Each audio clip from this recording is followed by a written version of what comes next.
What's up, guys? How's it going? What's up? All right. Keep plugging week number, we're at 15. 15. 15. It's a good stepping point. It is. There's 2 games on our looking back. So what are the 2 games?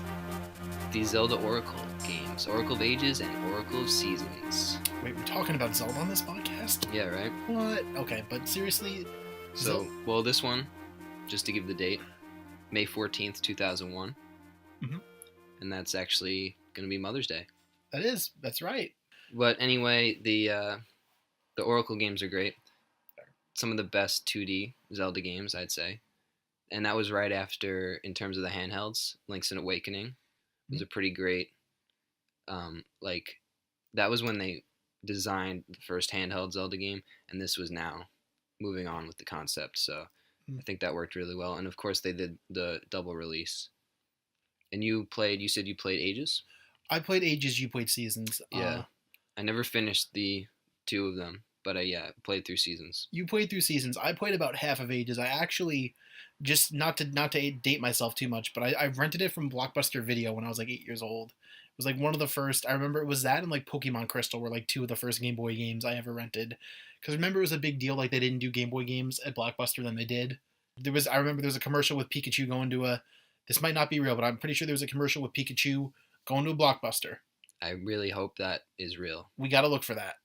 I'm gonna look for that. I found the Pokemon Snap commercial with did you notice that? I don't know if you watched the when I did the Pokemon short. I have a little bit of in there. It was an old commercial of like Pokemon Snap, and it was showing how you could go to the Blockbuster Video and you could like get like the pictures printed out. Yeah. Those old commercials are great. Dude, I love all those old Nintendo commercials. They're the best. They do a lot of interesting marketing, and they kind of, I guess with the Oracle ones, they tried to do the Pokemon thing with the marketing, where they have like the 2 versions, and it's even red and blue, the That's 2 of right. them. So it's kind of like, which one do you want? But they went even further with the incentive to buy both, because of course Pokemon's the same exact game, and they kind of tap into the dual release thing. Like there's some different monsters and whatnot, but there's not that much reason to get both. They're kind of almost the same exact thing.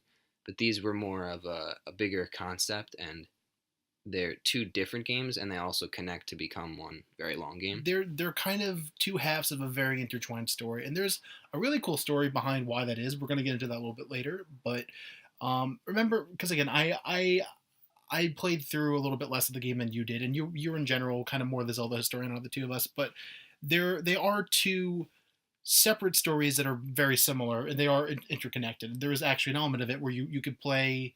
You have to play one before the other, or can you play them in any order? You could play them in any order. That's the cool thing about it, is that it's not like one ends on a cliffhanger or something. They can be a complete game, but then if you, after the credits roll, you get a code basically, and that code tells, you could enter that in the beginning of the next one, whichever it was. So that tells what say that the you game... did what I did and played Ages first. You would enter that code into Seasons. That would tell the game that you played through. Yeah. But it's not like a code. The code is made after you play the game, so it's almost like transferring your save. Oh. Like you get it after you beat the game, and that tells the next game what you have and where you're at.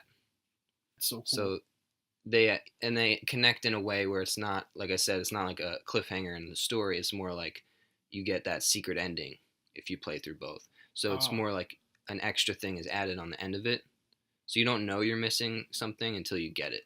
So is it, even before that though, like is there a difference playing through? I guess again, you didn't play too much of Ages, right? Have you played anything of it? No, I haven't. I've been saving it. It's one of my last few Zelda games to beat. Interesting. So I didn't play through Seasons, so I don't know. I wonder if there are any other are there any other differences in the story besides that? Like I know there's like different, like the Oracle's different and stuff like that, right? But like, do the stories essentially play out the same until that part, or are they different? I think they're different. Okay. They're different. They just don't connect in terms of one leading into the other. See, this is the thing. Like I was saying this at the very beginning. I think I was going on a ramble, and you ended up talking instead. But like this is like the thing about these 2 games that I think is so cool. Even though we do obviously talk about the Zelda games a lot because we're big fans, but these 2 games are so cool and so interesting. They are really unlike anything else in the Zelda series.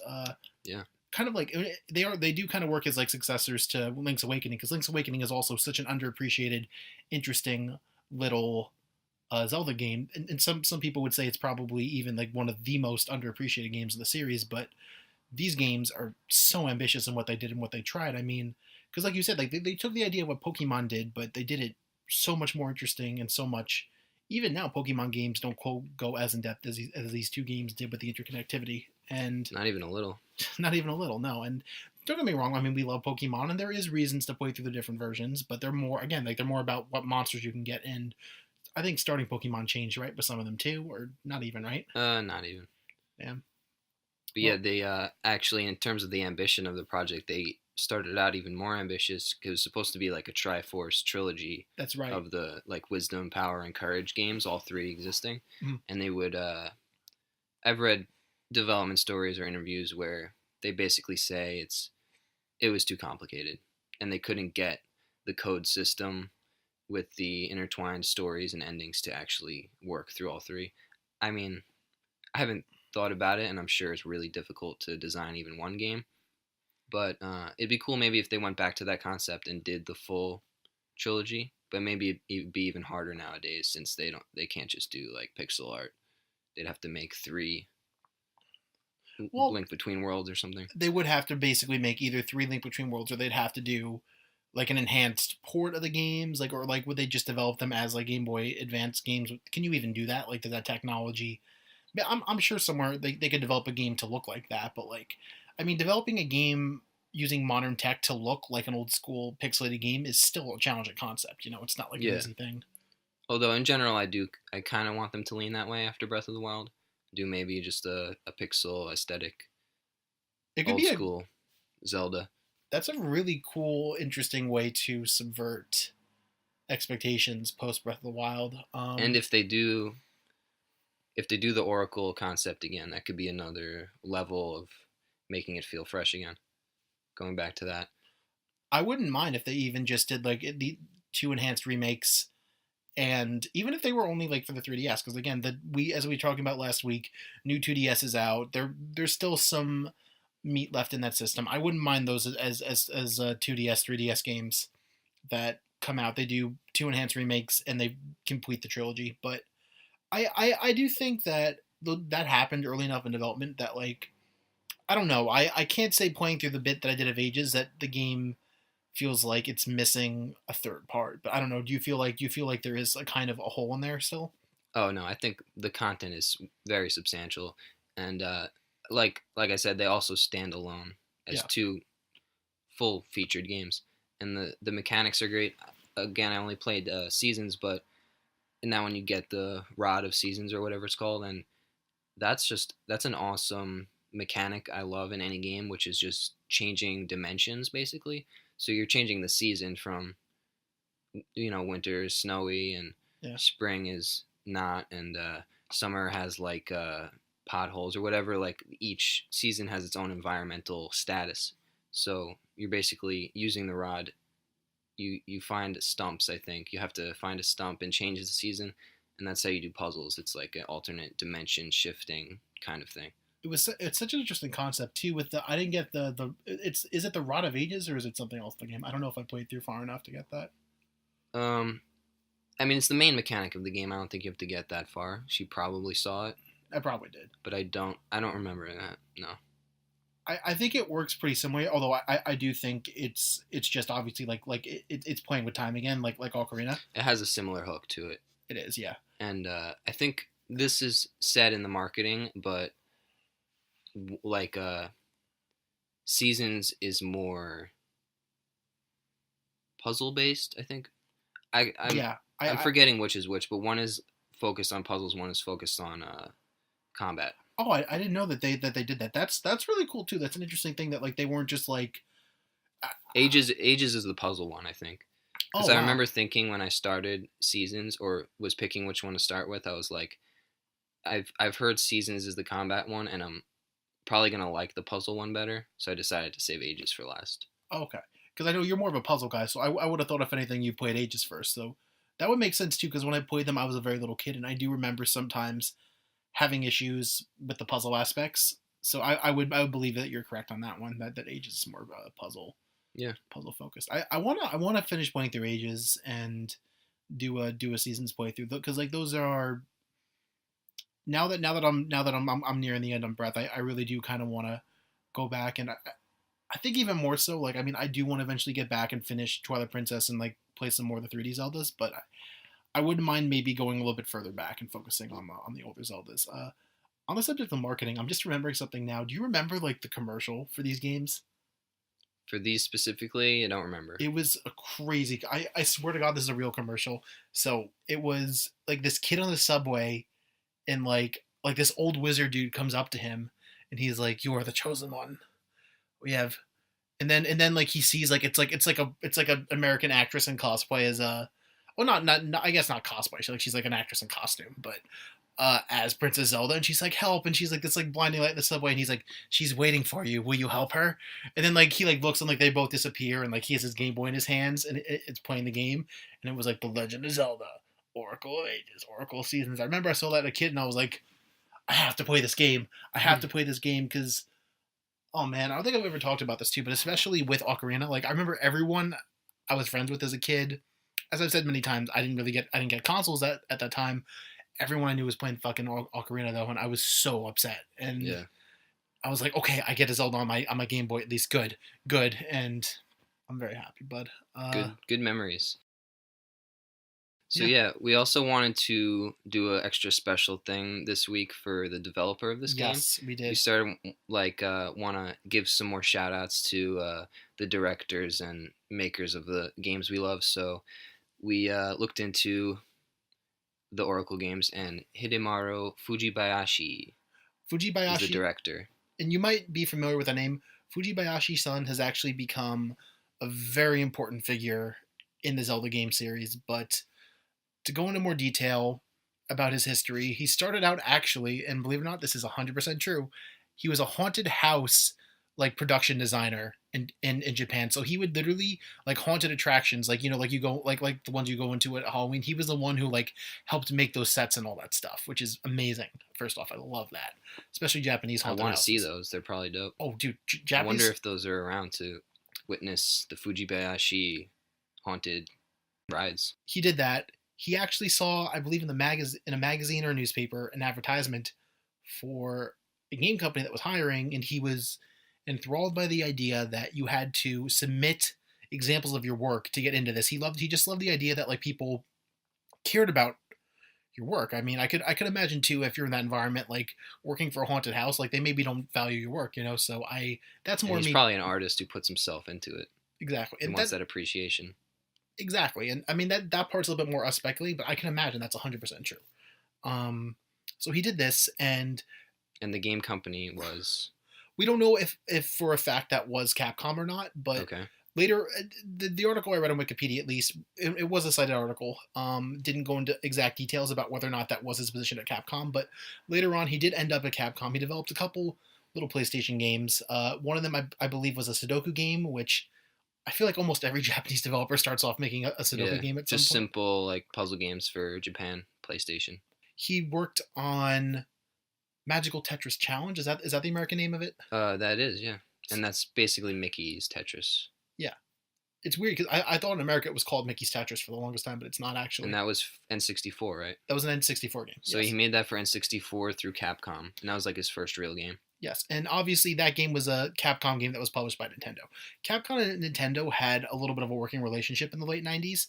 Like Capcom would make some games for the N64 and later the Game Boy Color that Nintendo would publish, and the Oracle games are actually that.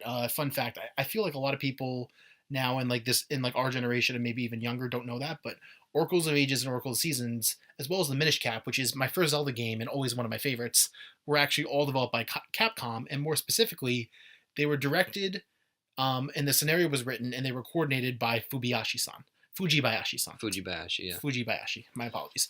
And also, just to go down the list, he did Four Swords before Minish Cap and after the Oracles, That's right. and he was the full director of Skyward Sword and Breath of the Wild. Yes, and that's what we're getting at here. This guy has basically become Anuma-san, I believe we talked about this a bit in the past, has stepped back from his directorial duties and become more of a producer slash overseer. Ironically, he's kind of taken the position that Miyamoto took post Ocarina, when Anuma-san took over as director. Post Twilight Princess, he basically decided at some point during Skyward Sword's development that he wanted to take more of a supervisory role. He brought Fujibayashi on, but Fujibayashi was actually brought on before that. So he did Minish Cap and like Ben said, Four Swords Adventures. Sometime along that part, Nintendo, who hadn't self developed a Zelda portable game since Link's Awakening DX. No, I'm sorry. Link's Awakening DX was the remake, correct? It's just No, but you're right. but since Link's Awakening, they hadn't done one, and actually, this is even something that Miyamoto has talked about. Link's Awakening being developed for the Game Boy is one of the reasons that it took so long for Ocarina to get out. So there was kind of because there was only really one team working on Zelda for a while. So post And that's why they started to outsource the handhelds to Capcom. exactly yes, which is how Capcom came into making Zelda games. So post Minish Cap, I think there and the beginning of the DS era, there was this desire to do internally developed Zelda games again, and Nanuma kind of wanted to create a second team, so they wouldn't take assets away from. At the time, I believe they were developing Twilight Princess, so he didn't want to take assets away from Twilight Princess. So Fujibayashi came on, co-directed Phantom Hourglass, and then after that, he'd been developing Zelda games at this point for over a decade. He was a trusted guy. He was someone who Nintendo literally took from Capcom, brought in to work at Nintendo for Phantom Hourglass. So Anuma picked him to be his successor to development. He did Skyward Sword, which, as we know, has been It's divisive. it's a Of device. course, It's a but it device. gets high praise from me and from you. I still haven't played it, so I can't say, but I All gotta right. get on that. But if And now nothing, I gotta say, like those, this list is like some of my favorite ones in the series. you were saying that, Skyward Breath, Minish Cap, and Oracle of Seasons yeah, I are know. some of my top ones. Yeah, I know. You were saying before we started that like you didn't realize it, but this guy's like secretly your jam. Like Secretly my jam, yeah. So that's also why we want to give more praise to the developers because absolutely. people should know who their jam is. Yeah, I think that's part of the reason too why. Just to take a second and look forward, me and Ben really like the idea of doing this as a recurring segment or just a recurring part of the segments because there's a lot of great individual developers as well as teams out there that I don't think get enough credits. I mean, there's titans like Miyamoto or Kojima-san, and they're amazing people that deserve a lot of credit. But Fujibayashi is so integral to this new era of Zelda. And think about it. I mean, say what you want about Skyward Sword, but that game and Breath of the Wild are two radically different Zelda games Yeah, from what we've been getting. And that speaks to the innovation that this man has brought to the table. And even now with Breath, I mean, he gave us Breath of the Wild, and Anuma-san in a lot of ways was the one who wanted to go back to a more traditional type of Zelda. He wanted to do something different, but Fujibayashi-san is the one who, on a day-to-day level, executed that. He's the one who directed the game, and he's the one who kind of came up with all the elements to the scenario that led to the game we have. he made it happen. Exactly, and he absolutely deserves so much credit. Now that said, he's actually gotten a decent amount, or at least more so than I think we normally see from Nintendo, which does tend to, as we've talked about in the past. And I'm not saying this to pass judgment, good or bad, but Nintendo does have this kind of reputation for focusing on its more senior development team, and the the younger staff tends to have to work their way up to the ranks to a more lead role where they get recognition. And even within Fujibayashi's career, you can see that he started off working on the handheld games, which, for the record, I don't think is a slight because again, those handheld games are fantastic. Yeah, he But definitely proved himself. But also being a part of Capcom to begin with, they definitely tread lightly in terms of giving their franchises away and trusting people like that. So he made his way up the ranks. Yeah, absolutely, and I think he proved why with aplomb. I mean, he's made fantastic Zelda game after. There's not really a bad game in that list, you know. definitely not. Like all those games are fantastic. I know some people think Phantom Hour. I guess people don't like Spirit Tracks as much, right? People like Phantom Hourglass more. People liked Phantom Hourglass, um, but also that was only like partially directed by him, like you said. And Yeah, that one he had probably the least I to do think with. Four Swords is not praised as much. It's not a bad game, but it's just it's multiplayer and it's not your amazing full stop Zelda entry in the series. But yeah, even Skyward and Breath alone. Yeah. There you go. I mean, he's taking chances. He's experimenting with one of the core pillar franchises of Zelda, and that is amazing. I think he deserves so much credit. What I was going to say, though, if you want to learn more about this guy, guys, we've already talked about this, and if you guys already know him, good on you, but he was heavily involved in the GDC talk that Nintendo released on their official channel for Breath of the Wild, and he also prominently features in the Making of Breath of the Wild documentary. So watch both of those. I believe he's on Twitter. He's online. Give him a shout out. This guy, Fujibayashi-san, thank you so much for taking one of my favorite series and always trying to do new things with it. I mean, even Minish Cap is an amazing game that, again, that was my game that got me into Zelda. Mm-hmm. And that's such an interesting experimental game. Oracle of Ages and Oracle of Seasons, those are such cool games. Thank you for doing what you're doing, and we love you. We love you. All right. Here's to Fujibayashi. Fujibayashi-san? Anyway, all right. So that was a long looking back. Yeah, but that's good. We're gonna start looking more into who's making these games. But this week, for what we've been playing, what do you got? Well, I'm gonna do a little bit of a short one this week, Ben. But just to kind of get into it, I don't really have one big game I played this week, but I have a couple updates on a couple different games. So one is our topic of discussion last week, Mario Kart 8 Deluxe.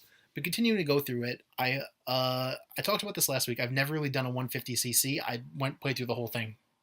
Nice. So it was fantastic. I've been playing with a friend, and if a friend earns a trophy while on your account, like it counts. So I did end up going through and replaying those just to make sure that I did an entire 150cc. Make sure you did it. Me, exactly. And didn't get as good of a trophies on some of them in the process, but at least I did it. Was a little bit relentless with the two. I know we were talking about this last week, but like I did replay a couple of them if like I didn't get gold or like if I didn't get a star, but I did the whole thing. Looking forward to going up to 200cc and what about Mirror? I think I want to do 200 and then Mirror. I don't know. Yeah, that might be a good idea. I don't know about Mirror. Maybe do Mirror first. I don't know, but Mirror might be good last actually, because for me at least, going from 200cc back to 150, you feel like amazing at the game. Like that's true. Not only are you better, but just the lower speed, it's so much easier. You find that going back a level, it's feels good. So that's true, but there's still a challenge to it because I mean, Mario Kart. Something I'm learning as I play 150 more is how much muscle memory takes over on certain tracks and how much knowing where turns are as you memorize them is a big part of it, which is such a brilliant. It's one of the reasons why including a mirror mode is so brilliant, but there's still going to be a challenge playing it, which I like. Even if by the time I'm done with 200cc, I'm used to way higher speeds. I like the idea that in some ways I'll be, overly undercapped, overly handicapped rather, and then in some ways I'll be underly handicapped. I kind of like the challenge of that balance, Yeah, I kind of like mirror mode. To me, it feels like how when you've been like sitting in a position for too long, and then you like do the opposite position, like you shift your neck. It feels like that to me. Like doing the opposite turns, it's like going against that muscle memory. It feels like a stretch. You're stretching your body the other way. That's exactly it. It'll stretch my muscles in other areas, and it'll lead me further towards my goal of making sure I'm the best Mario Kart player in our friend group, and I have bragging rights over Dan and Ben for the rest of my life, or until they beat me again, which will probably be like around after I win. Good luck with that. Well, yeah, I'm getting good, Ben. I wouldn't say that. But, all right. getting my next thing real fast. I don't really have so much of an update because I haven't really played the game. I played like a little bit, Breath of the Wild. Ben, you've beaten the game. I have. Well, vanquished the calamity. You vanquished the calamity. I still have to. I'm pretty much exactly where I was a couple weeks back, but I'm gonna make a mad dash to the ending, or at least some semblance of the ending. I'm gonna do the rest of the memories. I'm gonna do the Divine Beast. I've been kind of just experimenting and dicking around the world. I'm gonna put that on pause for a bit and kind of play the game with a little bit more purpose. Not too much. I don't want to force myself to get through it, but mainly I'm bringing this up to just kind of mention to you guys that it seems like it's about that time. The Zelda spoiler cast, the full episode that we've touched on doing, that is going to be coming up soon in the future. So soon being whenever Brian beats the game. Soon being sometime soon. Sometime soon. That's all we're gonna say. We're not gonna make any promises, but it is coming up on the radar. It's something that's on our mind. Sounds good to me, man. All right, bud. Do what you got to do to beat that calamity. Thank you, my man. So on that note, but we actually do have a game series that we're going to talk about a little bit with what you've been playing, Ben. That ties into the theme of Mother's Day. Yeah, well, I've been playing with my NES Classic Oh boy. and also been modifying my hack on it, which I touched on the past couple weeks. And recently got GBA games. Well, all Game Boy games I can now play on it with the ROMs. And I found the fan translation of Mother 3. So I've been trying that out. I didn't get too far. I played the intro so far. I love everything about it. And I'm kind of like turning this into the Mother's Day game, you know. Now, and obviously, the games do go by a bit of a different name here in America. The first one actually was never released in America, but the second one was released under a name called that we might all know called Earthbound.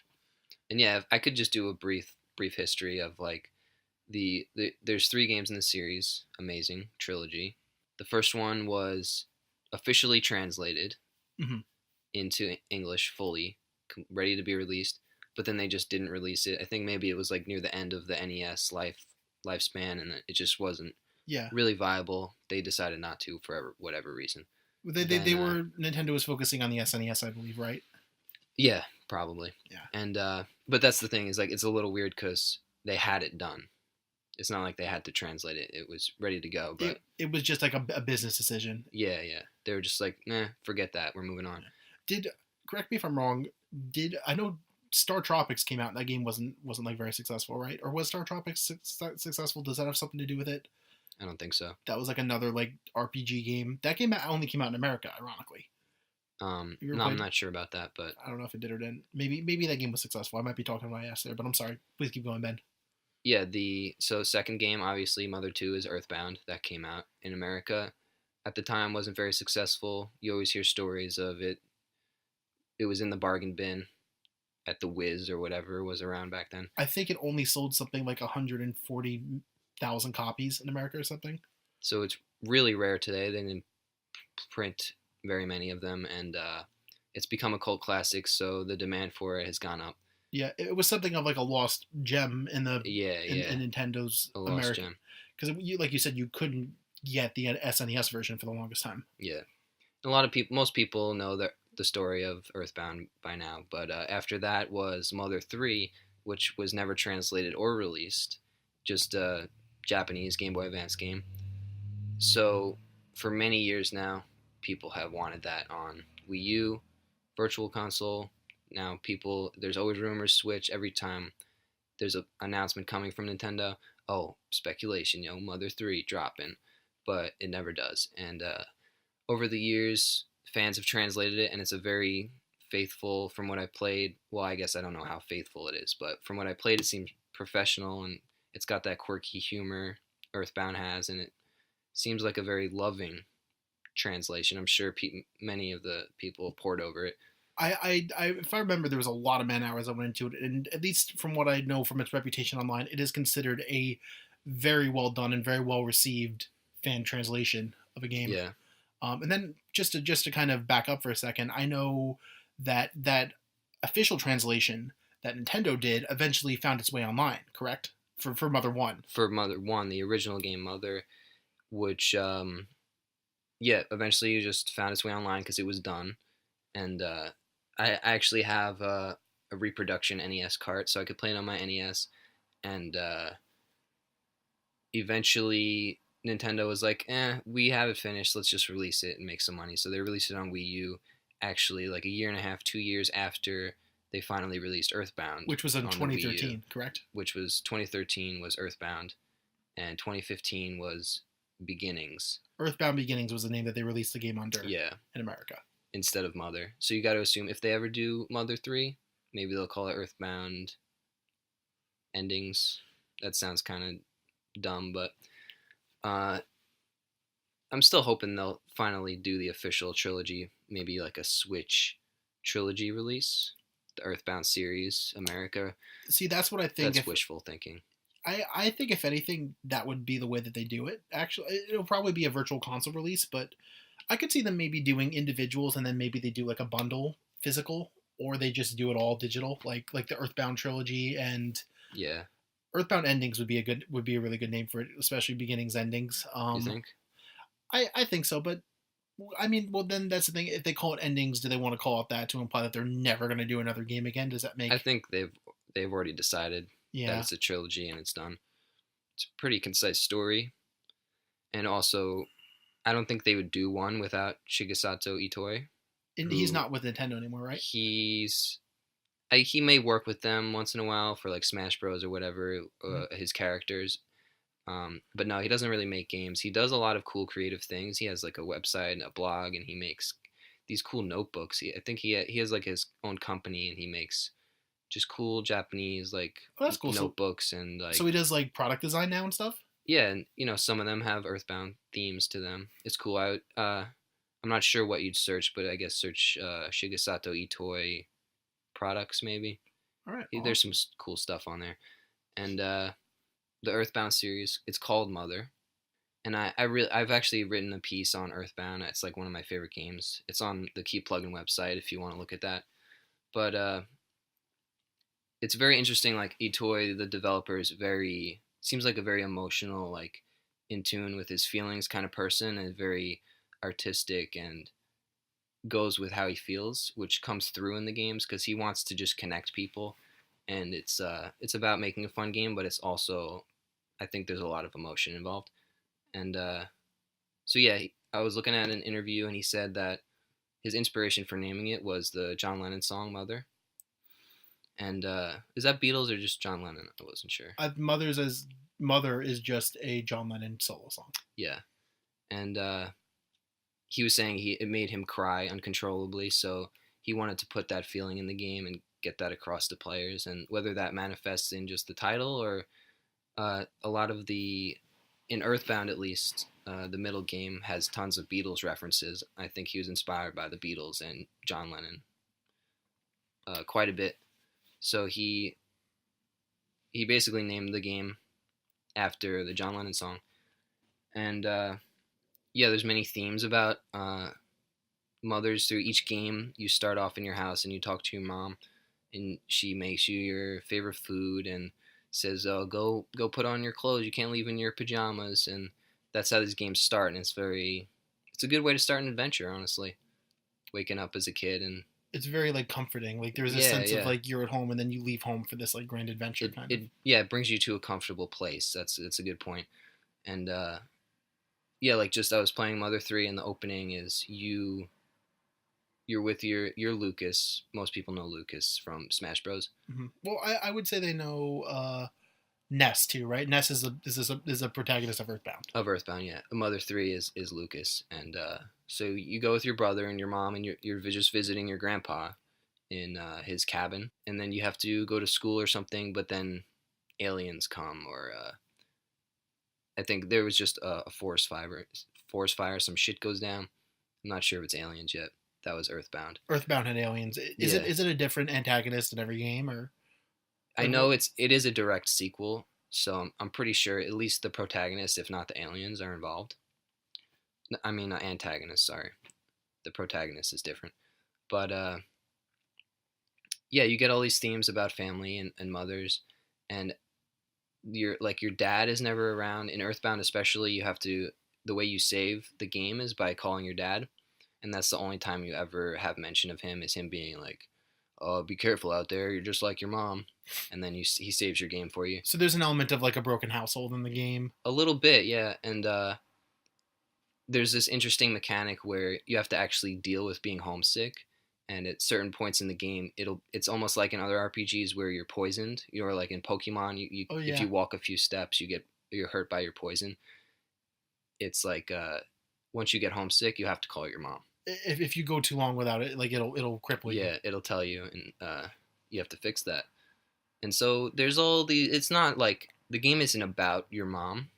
It's mostly just an adventure game, but there's these little touches that are in there.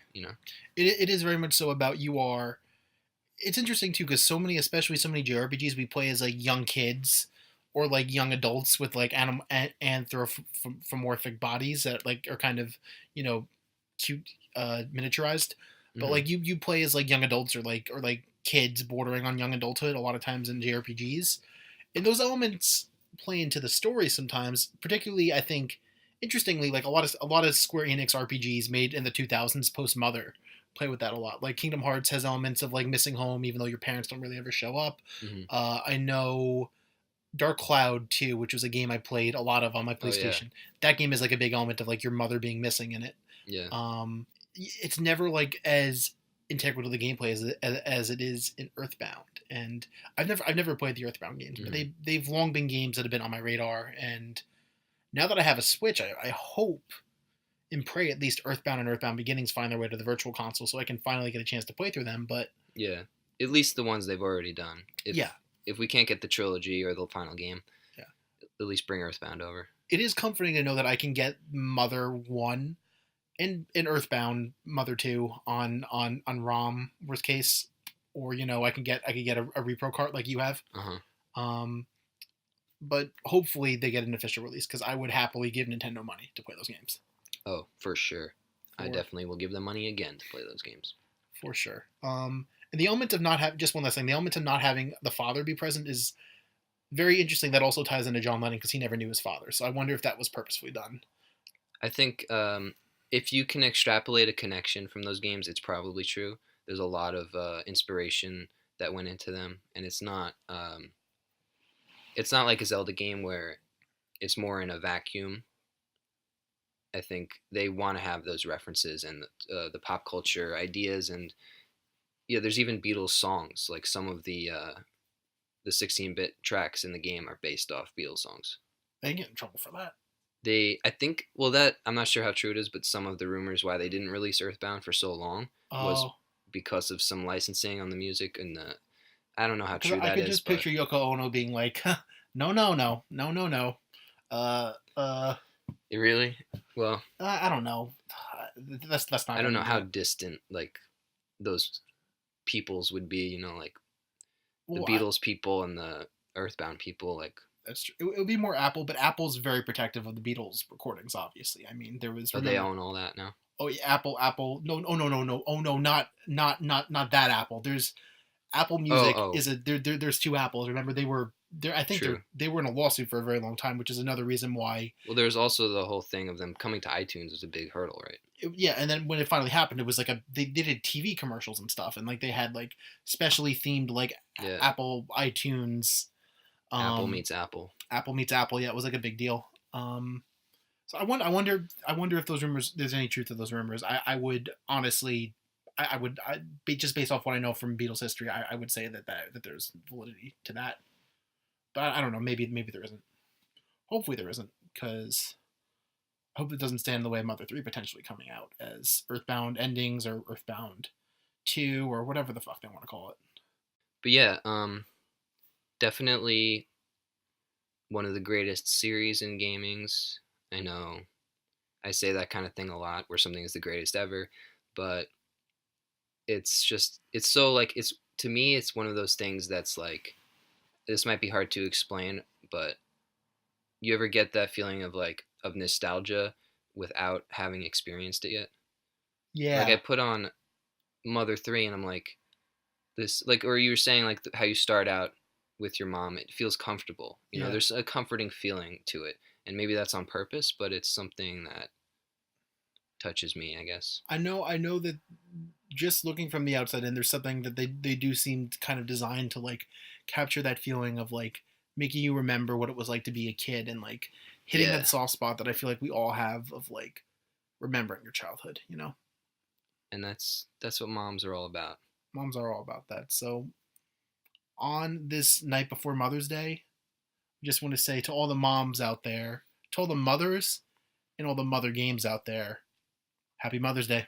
Happy Mother's Day. All right, Ben, so quickly getting into it before we wrap up, there is one last thing that we did want to touch on a little bit, and that was you and our friend Dan Roach, key plug-in helper Dan Roach, and you went to a cool event in the city. Yeah, called Scrap Zelda, which is like if you ever heard of the escape the room type things. Hmm. It was less escaping the room and more getting the Master Sword. So it was like this big lobby of a hotel, and there was all these little round tables set up right next to each other, like a big lunchroom or something.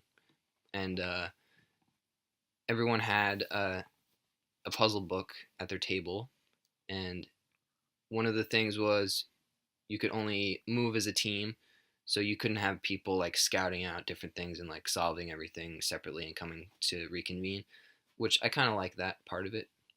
I almost said I almost like that mechanic, like it's like it was a video game, but the puzzles were done really well.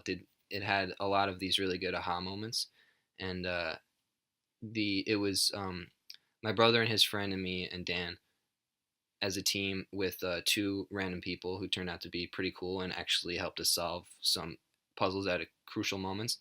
So I think we had a pretty awesome team, and yeah, it was like so it was like a big lobby, and each like corner of the lobby was a different area or part of a Zelda universe. So you had like Zora's Domain and Death Mountain and Temple of Time and Kokiri Forest, and actually it was heavily based on Ocarina rather than like the series. Oh yeah. So for Ocarina fans, I'm sure that was probably the best one to base it off of for the age range of people going, I guess. So yeah, some of the puzzles were designed really well. Like I always like puzzles where there's like multiple ways to solve it, or not even multiple ways, just like information that you don't necessarily need if you're smart enough to do it without that. So there was points like that where we actually solved things with less clues, and that felt good afterwards. They did like a pop quiz review of all the answers to the puzzles after everything. Mhm. So we were like, oh, we did that without even finding that thing, and like that's always cool when you sequence break, I guess.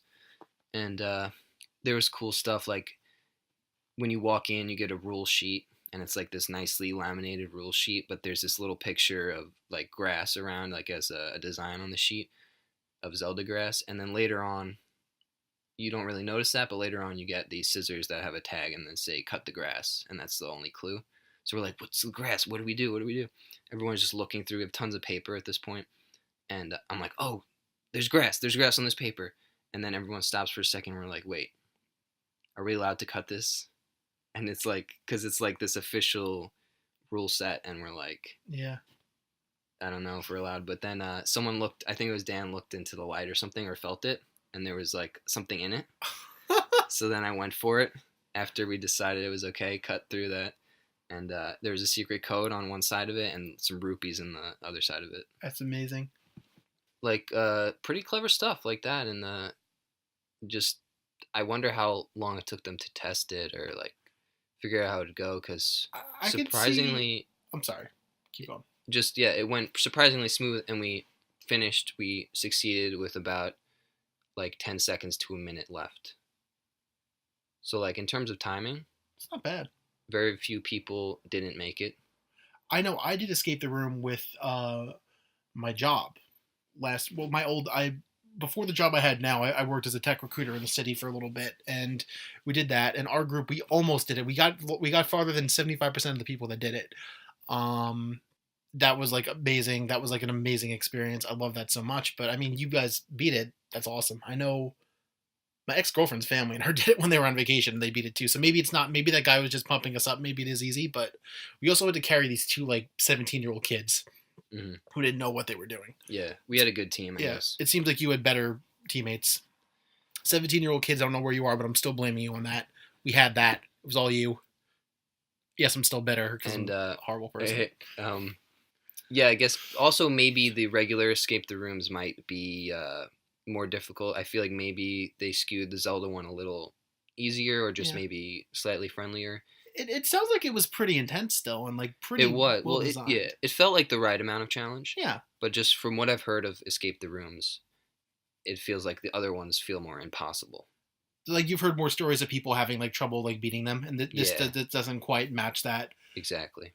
If it's a promotional thing, I can imagine maybe they dumbed it, not dumbed it down, but they scaled it back a bit. Yeah, It still seems like a pretty awesome experience, dude. totally awesome. And Dan got to pull the Master Sword. It was a glorious moment. And it was actually weird at the very end. He pulled the sword, and I think it was supposed to be like, "Our congratulations, you did it," but the guy was just mumbling, and he was like, "Oh, go, you vanquished the power," and like we didn't get what he said, so we were like, "Wait, did we do it? Did we do it?" So we had this like frantic like half really proud that we actually finished it, but Half not like, fully wait, realizing. did we fuck up? Did we like Yeah, do it out of order or something? Because like, yeah, if he says it like that, you can almost be like, wait, was I not supposed to do it that way? Yeah. yeah, it just felt slightly like the guy who was supposed to congratulate us just gave us like anticlimactic little ending. But once we got back to the table, they were like counting down 10 seconds, and we were like, okay, fuck it, we did it, we did it. All Just right. decided that we did it, which we did. So it was cool. We had the glory, and went well. I'm gonna give you a high five for that one, buddy. Thanks, bro. I'll All take right. it. All right. So on that note, I think the same way that you guys wrapped up, just a little bit under time. I think we're gonna wrap up just a little bit at time right now. There you go. So Benny boy, Ten put it seconds there. to spare. That's 10 how I like to do seconds it. to spare. Audience, as always, I am shaking Ben's hand. Metaphysically, I'm reaching out and shaking everyone's hand. Only if you want it. All about Hashtag, consent. hashtag all about consent. Hashtag no handshaking without it. But honestly, seriously, don't touch someone unless they want it. Ben, where can we find you online? Find me on Twitter at keeppluggin.li Mhm. and Facebook, Instagram, YouTube. Keep plugging. What about you?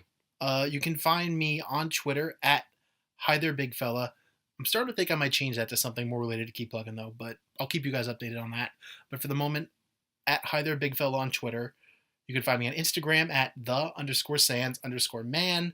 You can find me on Snapchat as sans_man. On that note, I'm going to be thorough and say, have a good night, everybody. Keep plugging. Happy Mother's Day.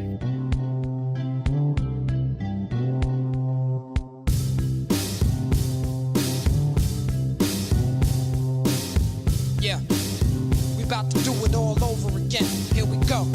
A lot of cats like to get on the microphone in front. They say they rolling in paper like they ran out of blunts. Tell you how much they sound scanning a month. If the man tell you to jump, you do it. We never let man take advantage of us. You get props off the diamond you rented. I get my props off the rhymes I invented. Cause I spoke my mind and I meant it. Like Topper with a bow tie, kick your ass for class. Come on. And we still take it to Brooklyn when we ready to splash. Me and High Tech got you ready to blast. I'm ever ready to last. I stay hungry like I'm ready to fast. Married to the movement like I'm Betty Shabazz. The rhyme veteran. You act a real bitch right now like a lesbian thespian. Since they let me in the back, I've been dropping jewels. Plugged in like pasta noodles. Stay fresh and clean like hospitals. In the world of Chris Poppers, big wallet to wrist watches. Did you ever think your wrist is watching you? That's why the cops are stopping you. Nigga, please, they can track you down anywhere. Through cell phones, transmitting radiation through your ear. Your two-way is way too new and obsolete next year.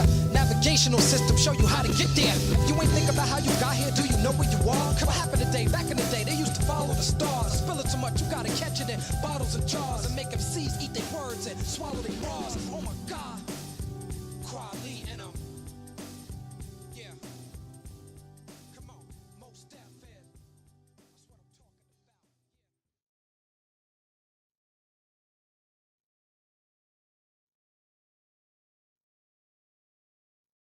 There's a bee. That bee didn't die. Unlike all the